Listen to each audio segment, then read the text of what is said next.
नागोठणे दिनांक 16 जुलै रोजी सकाळी एक हृदयद्रावक घटना घडली आहे।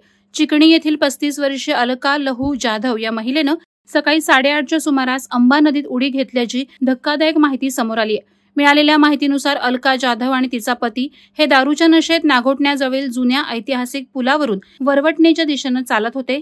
याच दरम्यान अलका हिनं आपल्या हातातील पिशवी खाली ठेवून अचानक अंबा नदीत उडी घेतली। दरम्यान अंबा नदीला पूर आल्यामुळे नदी तुडुंब भरून वाहत होती, त्यामुळे अलका नदीच्या जोरदार प्रवाहात वाहून गेल्याची शक्यता वर्तवली जाते।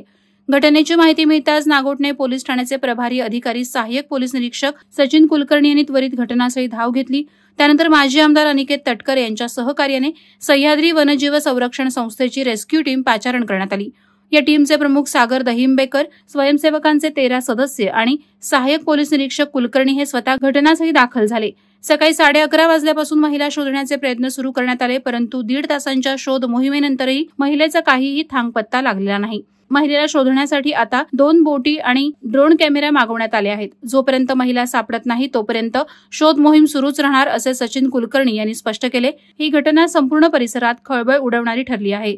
गावकऱ्यांमध्ये चिंता आणि दुःखाचं वातावरण पसरलं असून अनेकांनी या घटनेबद्दल दुःख व्यक्त केलंय। नवी मुंबई व रायगड जिल्ह्यातील ताज्या बातम्या आणि घडामोडींसाठी सबस्क्राइब करा वादळवारा लाईव्ह चॅनल आणि दाबा बेल आयकॉन।